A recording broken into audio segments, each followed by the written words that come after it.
সুপ্রিয় দর্শকবৃন্দ, আসসালামু আলাইকুম রহমতুল্লাহি ওয়া বারাকাতুহু। প্রীতি ও শুভেচ্ছা নেবেন, আশা করি সকলেই ভালো আছেন। উপহার পেতে কার না ভালো লাগে, এবং সেই উপহার যদি হয় বিশ্বের অন্যতম পরাশক্তি চীনের প্রেসিডেন্টের পক্ষ থেকে, তাহলে তো সেটা নিঃসন্দেহে আরও বেশি মূল্যবান। কিন্তু এই মূল্যবান উপহার সামগ্রী বিমানে ওঠার আগেই ডাস্টবিনে ফেলে দিয়েছেন বিশ্বের আরেক পরাশক্তি মার্কিন যুক্তরাষ্ট্রের প্রেসিডেন্ট ডোনাল্ড ট্রাম্পের প্রতিনিধি দল। আপনারা অবগত রয়েছেন, সম্প্রতি মার্কিন প্রেসিডেন্ট ডোনাল্ড ট্রাম্প চীন সফরে গিয়েছিলেন। সেখানে যাওয়ার পর চীনের প্রেসিডেন্ট সহ বিভিন্ন ব্যক্তি এবং সংস্থার পক্ষ থেকে ডোনাল্ড ট্রাম্প এবং তার প্রতিনিধি দলকে যে উপহার সামগ্রী দেওয়া হয়েছিল, তারা সেগুলো বিমানবন্দর পর্যন্ত নিয়ে গেছেন এবং বিমানে ওঠার আগে সেগুলোকে রীতিমতো ডাস্টবিনে ফেলে তারপর চলে গেছেন। কেন এমনটা ঘটল? চীনের প্রেসিডেন্টের দেওয়া উপহার কেন ডাস্টবিনে ছুঁড়ে ফেললেন ডোনাল্ড ট্রাম্পের প্রতিনিধি দল? এ নিয়ে যুগান্তর পত্রিকায় একটি প্রতিবেদন প্রকাশিত হয়েছে। চলুন দেখি সেখানে বিস্তারিত কী উঠে এসেছে। চীনের দেওয়া সব উপহার ডাস্টবিনে ফেলেছে যুক্তরাষ্ট্র, এটি হচ্ছে প্রতিবেদনটির শিরোনাম। বিস্তারিত বলছে যে মার্কিন প্রতিনিধি দলকে বার্নার ফোন, পরিচয়পত্র এবং বিভিন্ন স্মারক উপহার দিয়েছিল চীন, তবে সেসবের কিছুই নেয়নি যুক্তরাষ্ট্র। বিমানে ওঠার আগে সব উপহার ফেলে গেছেন ডাস্টবিনে। খবর নিউ ইয়র্ক টাইমসের।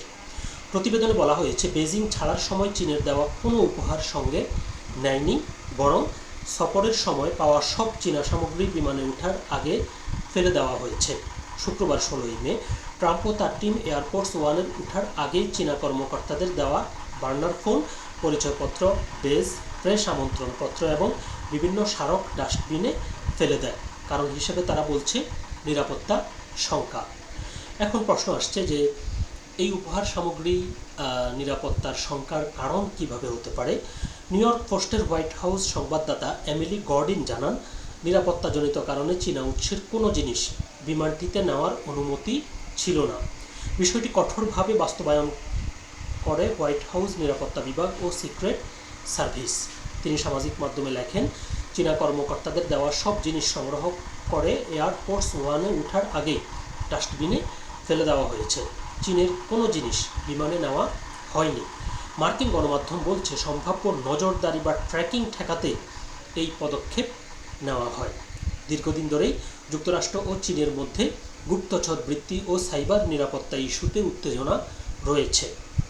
ওয়াশিংটনে ফেরার আগে ট্রাম্প সাংবাদিকদের বলেন, আমরাও তাদের উপর ব্যাপকভাবে গুপ্তচর বৃত্তি করি। এই ঘটনায় সামাজিক মাধ্যমে ব্যাপক আলোচনা শুরু হয়েছে। ভূ রাজনৈতিক বিশ্লেষক জুর্গেন নাউদিত রসিকতা করে মন্তব্য করেন, চীনই একমাত্র দেশ যেখান থেকে ট্রাম্প কোনো উপহার নেননি। অর্থাৎ উপরে উপরে তারা যতই দেখাক যে তারা একজন অন্যজনের কত প্রিয়, চীন এবং যুক্তরাষ্ট্র তাদের মধ্যে সম্পর্কের কত মাখামাখি, কিন্তু এই পুরস্কার ডাস্টবিনে ফেলে দেওয়ার মধ্য দিয়ে তাদের আরেকটা গোপন দিক সামনে এসেছে। সেটি হলো পরস্পরের প্রতি অবিশ্বাস এবং অনাস্থা। কেউ যে কাউকে চুল পরিমাণ বিশ্বাস করে না, এই ঘটনার মধ্য দিয়ে সেটি সামনে চলে এসেছে। ডোনাল্ড ট্রাম্প যেটি এর আগে বলেছিলেন যে তারাও চীনের উপর গুপ্তচর বৃত্তি করে, ঠিক একইভাবে তাদের আশঙ্কা চীনও তাদের উপর গুপ্তচর বৃত্তি করে।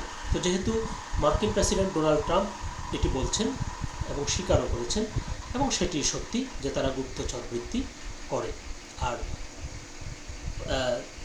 চায়না যেন তাদের উপর পাল্টা গুপ্তচর বৃত্তি না করতে পারে, সেজন্যই মূলত তাদের দেওয়া এই উপহার সামগ্রী চীনে রেখেই তারা চলে গেছে।